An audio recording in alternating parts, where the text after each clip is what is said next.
sir. Good evening. How are you? I'm well, thank you. Good. I wish I had my water bottle. It's dry and pretty warm. I've got vanilla Earl Grey tea on the other side of the door if you'd like some. No. You can have more scones if you want. I'm pretty safe being away from the scones. Why? Well, it seems like there's some conditions to it. So No. It was just, no. Because poor Willow never gets any and the other child gets many. So. Did you mean to make that rhyme? I did not. Are you pretty proud that you did? I'm very proud of myself that I actually did. But I am done and don't want to eat anymore. They are so addicting. And then with the whipped cream as well, like I'm literally just dipping it into the whipped cream. Is whipped cream like a traditional scone topping? I don't know. I don't believe so. It is amazing. I don't believe so. It's so amazing. And I just dip it straight in. It's so good. And I can't stop myself. So therefore, vis-a-vis, you can have quid pro quo 4 altogether. Like at once? Well, if you want to eat them all at once. But I've already had some. So you're saying in addition to? No, 4 total plus 1. So 5. Sure. Why would you not just say 5 total? Well, because I didn't know how many more extra until just this moment. So you can have one of mine. And I'll give my one. How close are we to having a library sign-out system similar to the old cards in the back of the book for food? Normally, I don't care. Normally, it's a free-for-all. But like those cookies that Willow made, she got 2 and her sister got... So, fun fact. Way more. She needs to make crappier cookies because the peanut butter cookie sat there all week. I know, which is my other thing. So I had a peanut butter cookie spread with peanut butter. And then I'm like, but now the scone. So I had to have scone smeared with, and I went to Marble Slab already today. People might think this is like a TLC show where you're just a weird snack fiend. I am. You are. What's your number one? Peanut butter. And anything. The answer is anything. Except for mushrooms.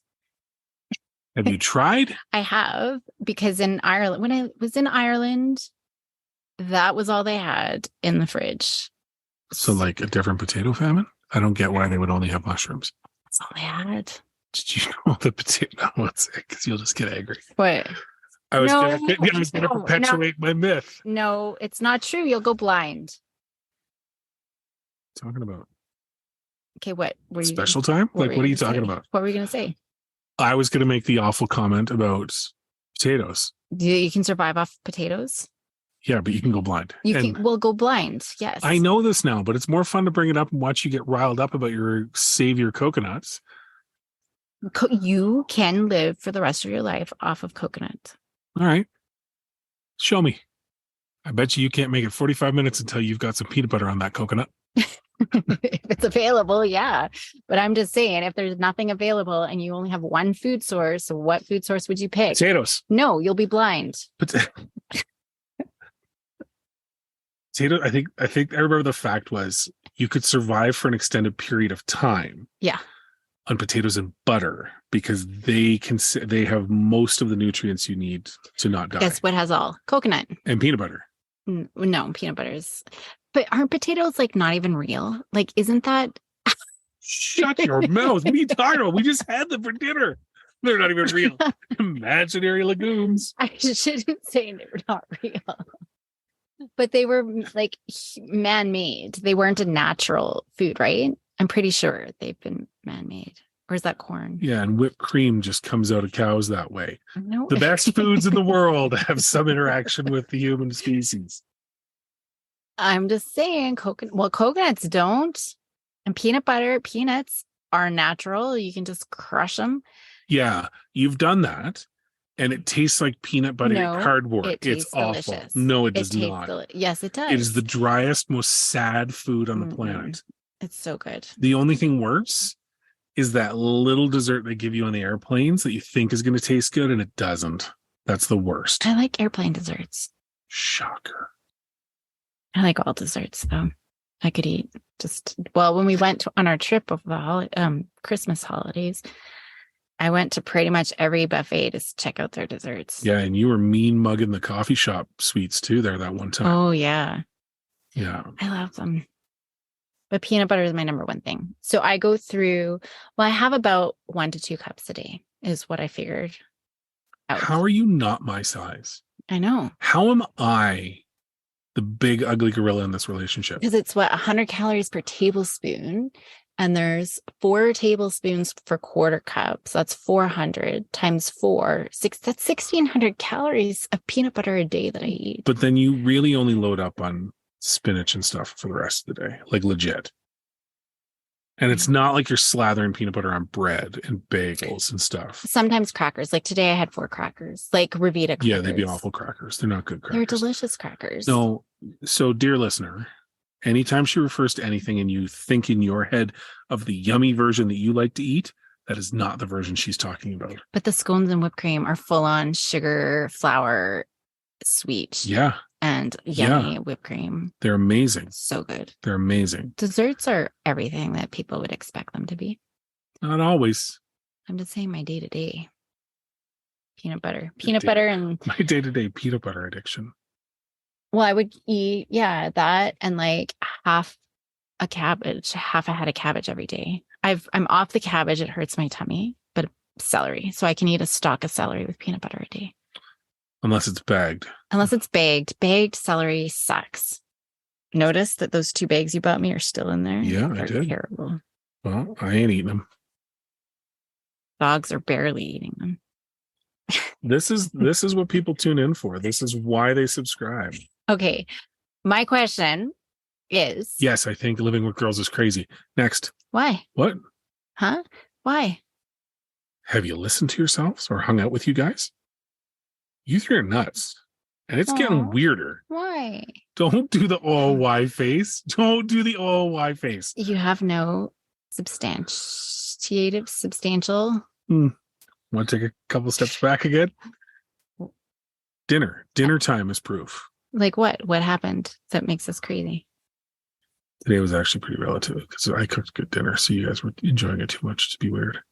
You see, you can't think. When all 3 of you are on the same cycle, I'm moving overseas. I'm just saying. You're all deaf. We've talked about that before. Yeah. I say everything 4 times. Why 4 times? Because I say it to the person I'm talking to. Mm-hmm. Number 2 enters the conversation, has to repeat. Number 3, then number 1 is confused now and needs it repeated a 4th time. And I'm right. Yeah. And what did you say today? Like I said, I used a P word at Maya and you... Pepe. Not even a word. I thought you called her Pepe. I don't know. Maybe it's a character off a show or something. So back to her earlier question. This is the answer right here.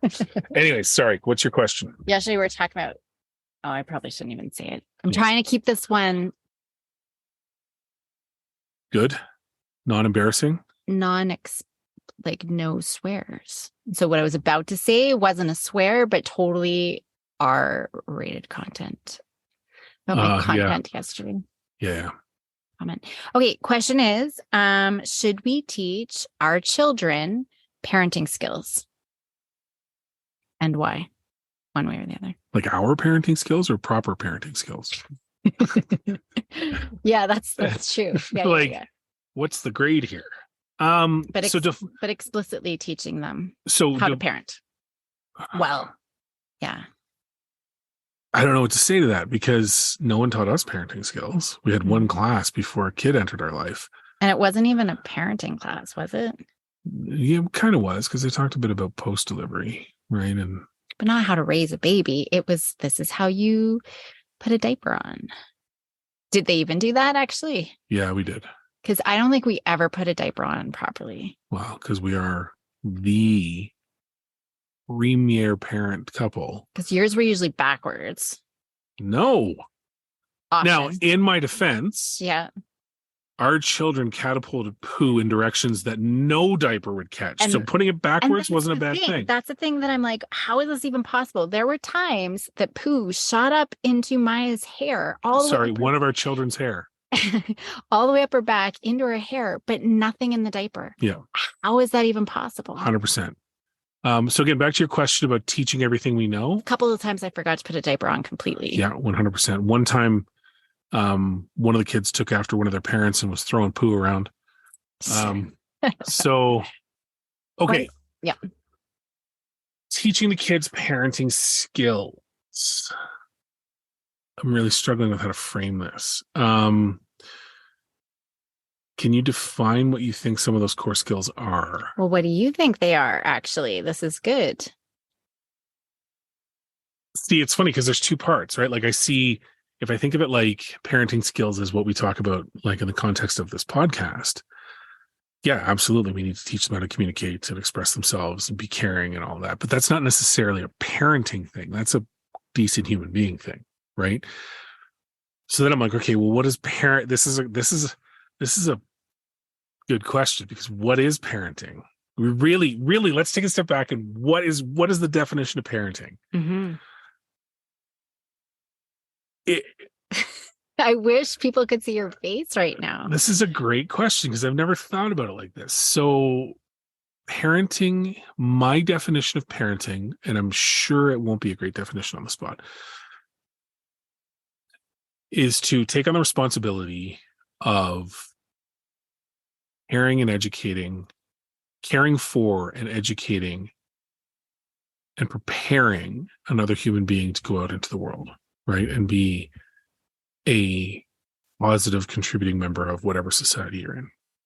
That's a really textbooky kind of way of saying it, right?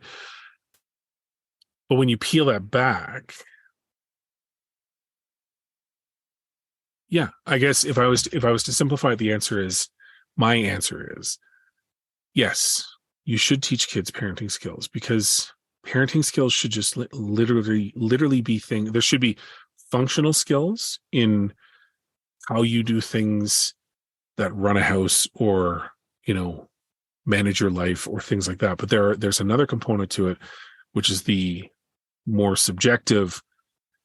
How do you communicate well, right? How do you teach them things that and pass them on to them? How do you give them experiences to help them grow into a well-rounded individual, right? How do you teach them to deal with the scary and the unknown and all of those things? So I think, yeah, the answer is, yeah, we should be teaching them that. But I think it's not a checklist of things to teach. It is based on who you are as a parent and who you are with your partner.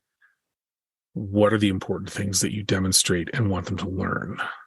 And then you teach that to them, right? Like, we're at a stage now where I think, for the most part, we got some pretty good humans living with us, mm-hmm. right? Like, I think we're exceptionally lucky. Our girls have had great friends around them for the most part for their entire lives. So they've been exposed to really good kids, other good families, right? Like, I think we're at a point now where we're in the more practical stage of that parenting piece, right? Like, teaching Maya how to fill her car, teaching Maya how to wash her car, teaching Maya how to maintain her car. What do you need to do if you have a bank account? How do you deal with tax? Like, those are more life skills that I think fall to parents to pass along. She's learning stuff. Like, she was asking about tax credit stuff the other day. I'm like, I have even no idea. It's just too much paperwork. But I'm like, that's good. Back when you and I started working at like 14 or 15, it probably wasn't a thing. That's true. Right? Get a paper route. I didn't declare anything. It was a cash transaction.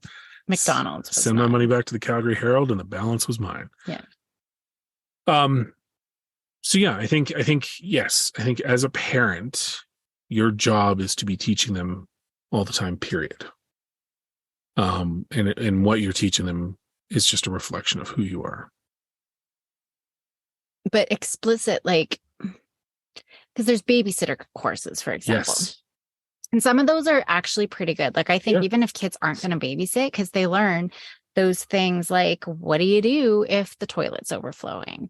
What do you do if there's a fire in the house, a grease fire versus a regular fire, right? Like, I think that there's those practical water and grease, right? Yeah, that's it. Yes. And I think that there can be practical. Like, I feel like any classes that we did, it really was how you hold the baby, making sure that you hold their head. And I know that they learn that kind of stuff in the babysitting course. Yeah. But I almost think whether it's us or even a parenting course, this is something that I've been tossing around in my head, actually, is creating just like a babysitter's course, but a parenting course. There's so many out there. And the parenting courses that I'm talking about really are about how do we manage behaviors? How do we promote resilience? How do we build on their strengths, build skills that they need to work on, those kinds of things, and like positive behavior sort of strategies. But literally that for kids. That's not a bad idea. Would you call it a parenting course, or would you call it more of a life skills course? No, a parenting course specifically about raising your own children. And I think there are pieces. Oh, the fundamental Christians are going to not like that. Why? Because you're promoting parenthood to kids too early in their development cycle. Oh. It's going to promote wanton sexual encounters between kids and a rise in the illegitimate birth rates. What do you think of that? I don't know if that's actually going to happen. Now I'm thinking of like a wonton soup. Wonton is different from wonton soup, I imagine. Can you put peanut butter in wonton soup? That's the question we're here to answer. Anywho. But and it's not about it. It's because you're right. We were never trained how to parent. Nobody's ever been trained how to parent. And I've seen parenting going downhill more and more. Yeah. And it's frightening. I was actually just talking with my aunt about this the other day because, she's now a grandma and she's seeing her millennial children raising their children. And I think with technology and screens and everything else, like I just think we've seen shifts from the 60s to 70s to 80s and pendulum swinging kind of back and forth, but this is a whole new era and parenting is just a gong show. And I think everybody is just feeling like, I don't know. And I think of the dads now, like your generation of dads, it's getting different now because there are younger kids. I forget how old we are sometimes, but for you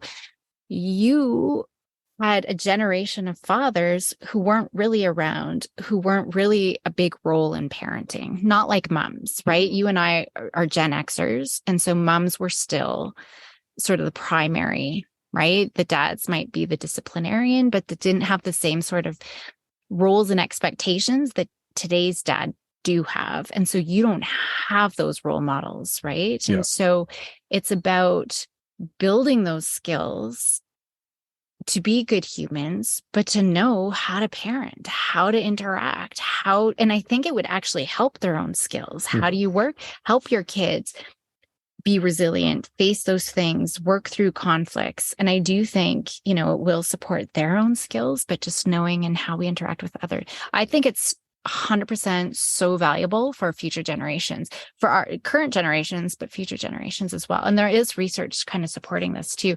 I'm actually, I've got a blog article about this that I can send a link to. Okay.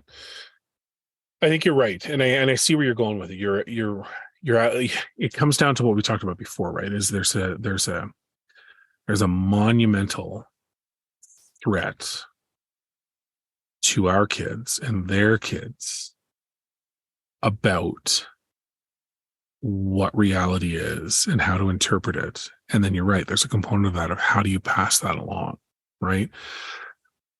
Because you're right. There are, my number one pet peeve, smoking in a car with a kid. Oh, right. I and I were just talking about that. Actually. It drives me nuts. Yeah. Like enough that I would feel completely okay getting out of the vehicle, opening the door and just cramming that smoke somewhere.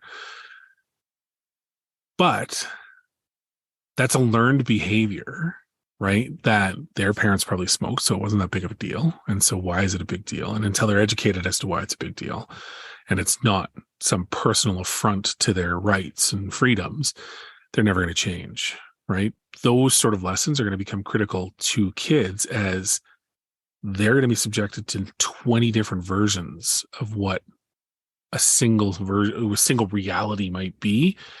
You're right.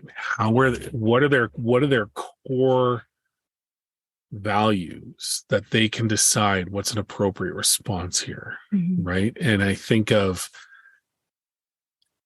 this is probably not the best example, but watching the news back when the height of the COVID demonstrations were going on, the amount of people, whether you believed in the vaccinations or not, I don't care, that were willingly meeting in big groups and bringing their kids along, right? that is introducing risks that you don't need to introduce. Go and stand up for your beliefs and do whatever you want. But is that the right thing to teach your kids? Right. And again, you're never gonna win those sort of battles. So I mean, that's getting very minutiae. But I see exactly what you're saying. There is a need for parents to have a foundation by which they interpret the world that they need to be able to pass on. And those kids, you're right, aren't going to have it. Mm-hmm. Right. With everything that's thrown at them through TikTok and Instagram and bus shelters and whatever, they're going to grow up with the most distorted view of reality in the history of the human race. Well, and I talk a lot about like just screen time. I'm doing a lot of workshops. It's coming up quite a bit lately, but I'm doing a lot of workshops around this. And one of the things it depends on the age of the population, but I just even look at like intimate relationships and things like that. And, kids are being exposed to pornography younger and younger. Their brains can't really sort through it. It's too embarrassing and awkward to come and talk to mom and dad about. So they're going to talk to peers about it. And so when you say distorted reality, this is just one example. So they create these expectations of what sex should be like, and they become desensitized and, to things that they might see pornographically, which is not reality at all. Right. And then it's not when it doesn't meet the expectations that they have. Like, that's just one maybe extreme example, but it's not extreme. It's not extreme, because look at how hard it is for us to find a show, any show that we can watch with the girls when we sit down and watch it. And I'm talking network, I'm talking cable, it doesn't matter. The overmaturation of content that is being presented in areas that it shouldn't be, like the amount of subtle sexual innuendo jokes on The Big Bang Theory that I've heard when you guys are watching it is insane. It's almost like one or two an episode, right? You go to any of the sitcoms that are out there, they all do it. You go to any of the ones on Apple or Crave or whatever, they all take it to another level, right? And you have no ability, because PG-13 is no longer PG-13. No. Right? No. We've seen some and heard, it's usually heard. But I mean, you look at that show, Two Broke Girls. Never heard of it. But. So it's about two waitresses. Every show, one of them is basically making jokes about how she wants to get laid and how much she needs to get laid and blah, blah, blah. And the other one is a bit more prim and proper, but it's still kind of on the same wavelength. The cook is the closest thing to a sexual predator I've seen on TV in a while. Like, his whole character is about getting laid and telling stories about when he used to do it with this person. This is primetime network sitcom. Wow. You compare that to Alf. Yeah.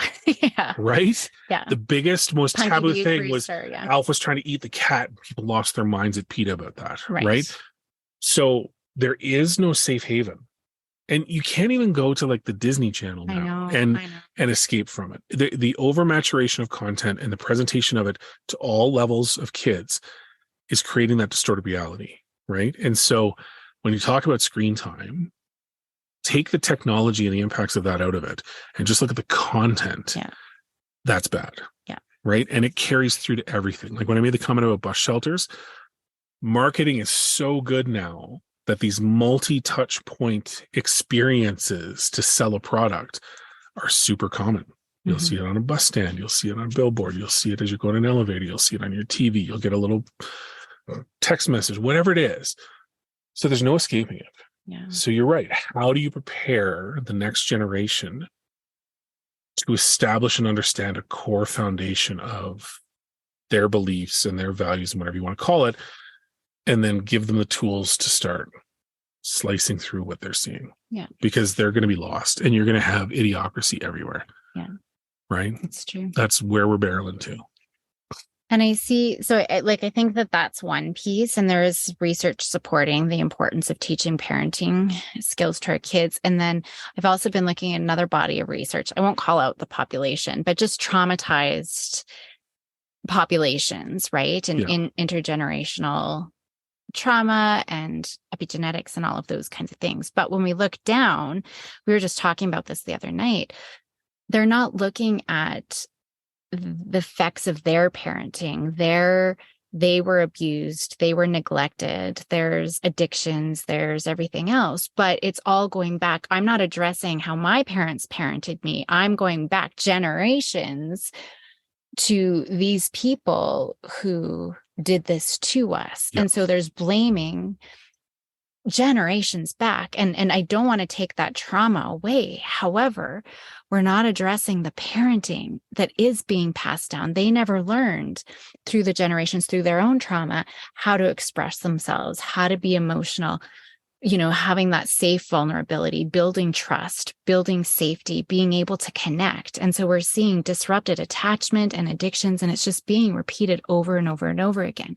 So maybe, again, another extreme example, but a huge piece that we're not stopping to address. Like we can stop this and make the generations a better, have a better outlook and have better relationships and supportive relationships and things like that in any sort of population, because we just don't stop to think about that. 100%. And I think it's to the point we do need to be explicit. So having these explicit skills, because we've talked about the infobesity is what it is, right? Just information overload. And so just making it very concrete, and it's an ongoing parenting piece, right? It's going to change as they get older, the different things, and it's going to help for babysitting and interacting and everything else. 100%. Anyway. Yeah. I think you're right. So my answer is yes. You should be teaching kids How to parent. Cool beans. Good topic. Thank you. Good day. Later.